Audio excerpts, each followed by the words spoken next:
You love your baby more than anything. Every choice you make comes from a place of protection, care, and instinct. But what if I told you that 7 things you do every single day, things that seem completely harmless, even loving, are flooding your baby's brain with cortisol? And your baby has no way to tell you. They can't say, "Mom, this is too much." They can't say, "Dad, I'm overwhelmed." They just absorb it. Quietly.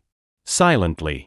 A 2023 longitudinal study from the University of California, Irvine tracked 400 infants and found that babies exposed to chronic low-level stress in the first 12 months showed measurable differences in prefrontal cortex development by age 2.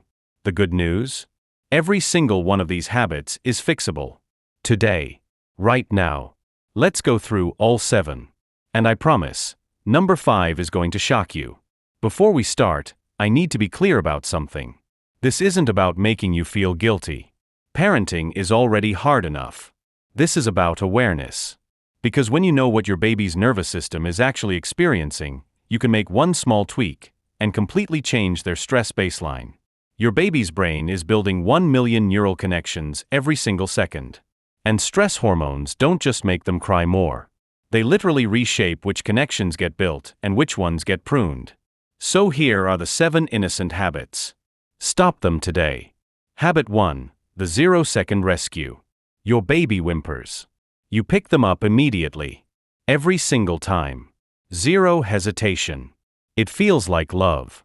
It feels like responsiveness. But if you're doing this for every sound, even the small ones, you're teaching your baby's brain that every discomfort is an emergency. Dr. Wendy Middlemiss, a developmental psychologist at the University of North Texas, found that infants whose parents responded within 3 seconds to every vocalization had significantly higher baseline cortisol levels than infants whose parents paused briefly. That 3-second pause? It's not neglect. It's a gift. It tells your baby's brain, this feeling is uncomfortable, but it's not dangerous. You can handle it. The fix: when your baby makes a small sound, not a full cry, just a whimper or grunt, count to 3. Breathe. Watch. Give their nervous system a chance to self-regulate. If they escalate, of course you respond. But not every sound needs a rescue. Habit 2. The loud lullaby. White noise is amazing. It mimics the womb. It masks household sounds. It helps babies sleep. But here's what most parents don't know. The safe volume for infant white noise is 50 decibels or below.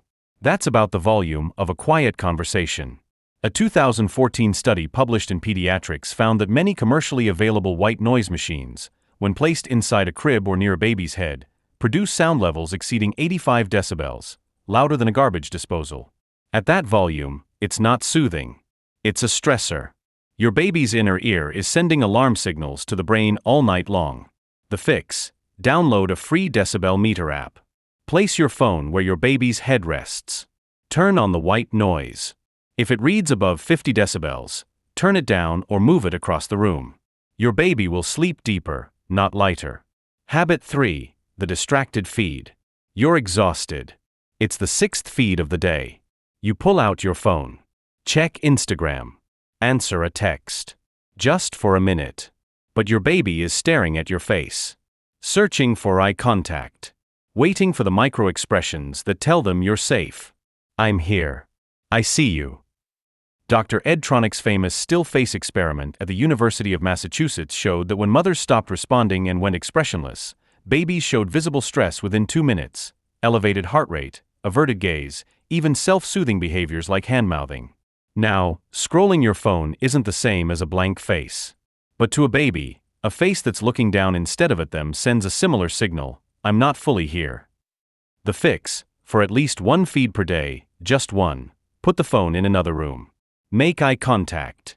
Let your baby see your face. Let them feel seen. It takes 10 minutes. And it rewires their stress response for the entire day. Habit 4. The toy avalanche. You want to stimulate your baby. Help them learn. So the crib has a mobile, a sound machine, a light projector, 3 stuffed animals, and a sensory mat. But here's the thing: your baby's brain can only process so much sensory input at once. When there's too much, the brain doesn't learn. It shuts down. Dr. Patricia Kull at the University of Washington, a leading researcher in infant brain development, found that overstimulated infants show increased cortisol and decreased attention span. Their brains go into protective mode, not learning mode. The fix, for sleep spaces, follow the one and done rule. One soft item. One sound source.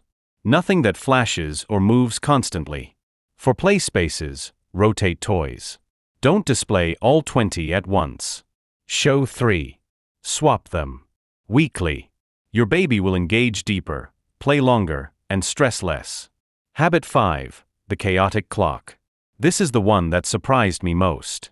You let your baby nap when they're tired. Bedtime shifts based on your schedule.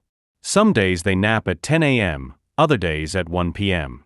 Some nights bedtime is 7 p.m., others 9:30 p.m. It feels flexible. It feels realistic. But to your baby's brain, it's chaos. Dr. Monique Labourgeois at the University of Colorado Boulder studies infant sleep and cortisol patterns. Her research found that babies with inconsistent sleep schedules had cortisol levels up to 75% higher than babies with predictable routines, even when total sleep time was the same. Your baby's circadian rhythm is being built right now, and it needs a pattern to latch onto. The fix: pick a wake time and stick to it within 30 minutes, every single day. Let naps and bedtime fall into place around that anchor. You don't need military precision. You need predictability. Your baby's brain will thank you. Habit 6. The noise flood. You narrate everything. Now we're walking to the kitchen. Now we're opening the fridge. Now we're getting milk. Talking to your baby is wonderful. But non-stop narration, filling every silent moment, doesn't give their brain time to process. It's like trying to drink from a fire hose. Research from the Max Planck Institute for Human Cognitive and Brain Sciences found that infants need processing pauses, quiet moments where their brains can consolidate what they just heard. Without those pauses, stress hormones rise and language retention actually drops. The fix: talk to your baby. Then stop. Wait 3 seconds. Let them process. Let them look around. Let their brain breathe. Habit 7. The tension transfer. This is the hardest one to hear, but it's the most important. Your baby feels your stress. Literally. Through your touch, your heartbeat, your breathing, your muscle tension. Dr. Sarah Waters at Washington State University measured cortisol in mothers and infants during interactions.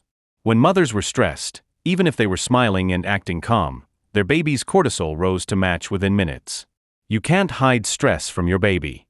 Their nervous system is built to sync with yours. The fix: before you pick up your baby, do a 10-second body scan. Drop your shoulders. Unclench your jaw. Take one slow breath. You're not trying to be perfect. You're trying to be regulated. And that regulation is the greatest gift you can give your baby. Here's what to remember. 1. Pause for 3 seconds before rescuing. Let your baby learn self-regulation. 2. Keep white noise at 50 decibels or below. Download a decibel app today. 3. Put the phone away for one feed. Eye contact is a stress buffer. 4. Simplify the sleep space. One item. One sound. Nothing more. 5. Anchor your day with a consistent wake time. Predictability beats perfection. 6. Talk, then pause. Give your baby's brain time to process. 7. Regulate yourself first. Your calm becomes their calm. You don't need to fix all 7 today. Pick 2. Start there. Your baby's brain will feel the difference within a week. If this video made you pause and think, "Oh no, I do that good," that awareness is the first step. And you're already a better parent for having it. Hit subscribe. We post new science-backed videos every Tuesday and Saturday. No guilt. No fluff. Just what actually works.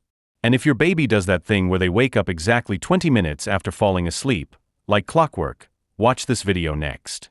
We break down the exact neurological reason it happens and the one fix that stops it. Drop a comment. Which of these 7 habits hit home the hardest? And if you try even one fix this week, come back and tell us how it went. We read every comment. See you in the next one.